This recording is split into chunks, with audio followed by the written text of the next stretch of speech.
27 अगस्त 2025 की सुबह थी। पटना शहर के गर्दनी बाग थाना क्षेत्र का एक इलाका है अमला टोला। यहाँ स्थित है कन्या माध्यम विद्यालय है। हमेशा की तरह क्लासेस चल रही थी, बच्चों की आवाजें पूरे स्कूल में गूंज रही थी। लेकिन उस दिन इस विद्यालय की दीवारों ने जो चीखें सुनी उसने पूरे बिहार को हिला दिया। सुनिए क्या थी सच्ची कहानी। जोया 5वीं क्लास की छात्रा थी, चंचल, होनहार और सपनों से भरी। लेकिन कुछ हफ्तों से उसका चेहरा बुझा बुझा सा था। वह थी एक खौफनाक सच। दरअसल कुछ दिन पहले जोया गलती से स्कूल के एक कमरे में चली गई थी। वहां जो उसने देखा उसने उसकी दुनिया ही बदल दी। कमरे के अंदर उसके ही सर और मैं एक ऐसी हालत में थे जिसे किसी मासूम बच्ची को देखना भी नहीं चाहिए था। जैसे ही सर की नजर उस पर पड़ी, उन्होंने जोया को पास बुलाया। चेहरे पर गुस्सा, आंखों में डराने वाली चमक। उन्होंने धमकाया, जो कुछ तुमने देखा है अगर किसी को बताया तो तुम्हारा नाम स्कूल से काट देंगे, तुम्हें टीसी पकड़ा के सड़कों पर भटकने के लिए छोड़ देंगे, समझे? डरी सहमी जोया ने कुछ नहीं कहा, लेकिन उसका मन टूट गया। वो स्कूल जाना ही बंद कर देती है।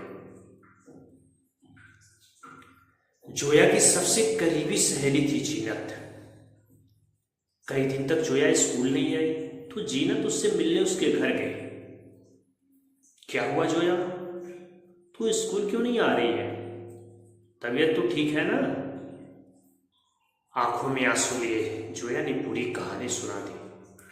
डरो मत, हम दोनों साथ चलेंगे, शिकायत करेंगे ताकि आगे कुछ बुरा ना हो। जोया थोड़ी ढली। उसने सोचा सच बताने से सब ठीक हो जाएगा, लेकिन किस्मत को कुछ और ही मंजूर था। सुबह के 10:15 हुए थे। क्लासेस चल रही थी कि अचानक बच्चों की शोर के बीच एक दिल दहला देने वाली चीख गूंजी, मुझे बचा लो, मुझे बचा लो। चीख इतनी तेज थी कि पूरे स्कूल में सन्नाटा फैल गया। स्कूल की रसोइया बाथरूम की तरफ भागी। उसने देखा दरवाजे से धुआं निकल रहा है। वो चिल्लाने लगी। शिक्षक, बच्चे सब इकट्ठे हो गए। दरवाजा तोड़ा गया और जो नजारा सामने आया उसने सबको दहला दिया। अंदर से निकली थी 13 साल की मासूम जोया। उसका पूरा शरीर आग की लपटों से झुलस चुका था। वो दर्द से तड़प रही थी। जोया को एम्बुलेंस नहीं मिली। जैसे तैसे ही रिक्शे पर लिटाकर PMCH Patna medical college hospital ले जाया गया। लेकिन वहां एक और शर्मनाक सच्चाई सामने आई। अस्पताल स्टाफ ने जब बच्ची का नाम पूछा तो कोई भी शिक्षक उसका नाम तक नहीं बता पाया। उससे लावारिस के नाम से दर्ज किया गया। सोचिए, मतलब उस स्कूल में पढ़ रही है और उसमें किसी भी टीचर को उसका नाम नहीं पता। करीब 12 बजे परिवार वालों को खबर दी गई। पिता जो सब्जी बेचकर घर चलाते थे, माँ जो दाई का काम करती थी, दोनों अस्पताल पहुंचे। अपनी बच्ची को उस हाल में देखकर उनके होश उड़ गए। 90% चली हुई जोया बस एक ही वाक्य दोहरा रही थी, मुझे किसी ने चलाया है, मुझे किसी ने चलाया है। अब ये सुनकर सोचिए क्या बीती होगी।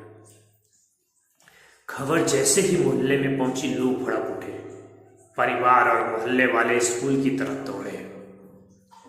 भीड़ का गुस्सा इतना बड़ा, इतना अधिक बढ़ गया कि पुलिस, शिक्षक, स्टाफ जो भी सामने आया उन्हें पीटा गया।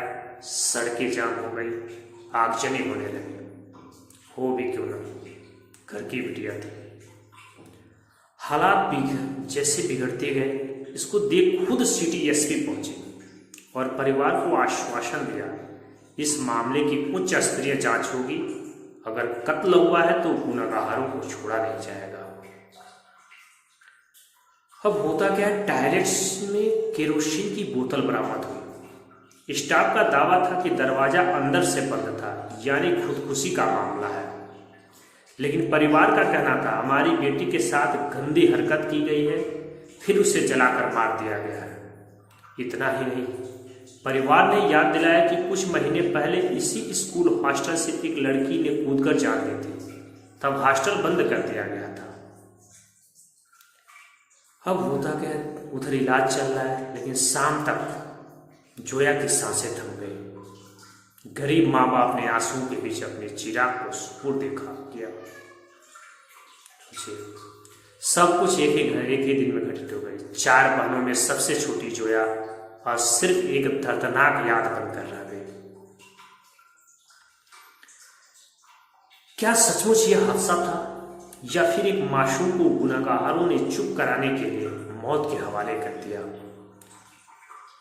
जवाब पुलिस की जांच में छिपा है, लेकिन जोया की चीखें मुझे किसी ने जलाया है आज भी पटना की गलियों में गूंज रही है।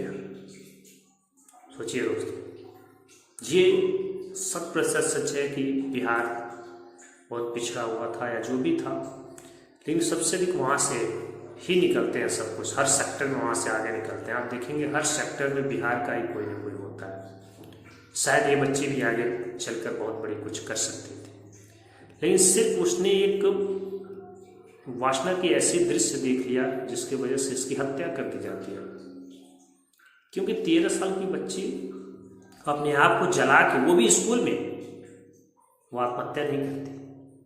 यदि करना होता तो उतने दिन से स्कूल नहीं गई, घर पर भी कर लेती, या उसके ऊपर कुछ बीता होता तब तो उसने तो देखा था, और देखने का नतीजा था कि आज वो स्कूल की बेंच खाली है जहां जोया बैठा करती थी। दोस्तों, ये सिर्फ एक बच्ची की दास्तान नहीं है, बल्कि पूरे समाज के लिए एक आईना है। जब गुरु ही अपनी मर्यादा तोड़ दे, जब स्कूल जैसे पवित्र स्थान पे वासना का अंधा जुनून हावी हो जाए, तब मासूम बच्चों की जिंदगी बर्बाद हो जाती है। और यही हुआ जोया के साथ। देखिए पुलिस की क्या है, पुलिस यदि ईमानदारी से जांच करे और अपनी बच्ची समझकर जांच करेगी तो 100% ये सच है कि उनको, जिन्होंने ये कृत्य किया, जिसकी वजह से वो आज भी जोया की टेबल खाली है, उसको फुलफिल, जोया को तो वापस नहीं लाया जा सकता, लेकिन उसको इंसाफ दिलाया जा सकता है। दोस्तों, इस कहानी या यूं कहें इस सच्ची घटना को सुनाने का मकसद सिर्फ यही है कि आप सतर्क रहें, जागरूक रहें, क्योंकि सच कभी छिपता नहीं है और गुनाहगार चाहे कितना भी ताकतवर क्यों न हो, इंसाफ का हाथ उसे पकड़ ही लेता है। आप सुन रहे थे वासना के अंधा जुनून में एक सच्ची घटना। मैं फिर मिलूंगा एक और सच्ची और खौफनाक दास्तान के साथ। तब तक आप और अपना ख्याल रखिए। साथ ही ये कहूँगा, इस चैनल को सब्सक्राइब, लाइक और शेयर करें, क्योंकि ये सारी बिल्कुल फ्री है। तो इतना तो आपका फर्ज भी बनता है कि आप जरूर इसे सब्सक्राइब और लाइक करें, शेयर करें। चलिए दोस्तों, तब तक मिलते हैं फिर अगले दिन। तब तक आप अपना और अपनों का ख्याल रखिए। जय हिंद, जय भारत।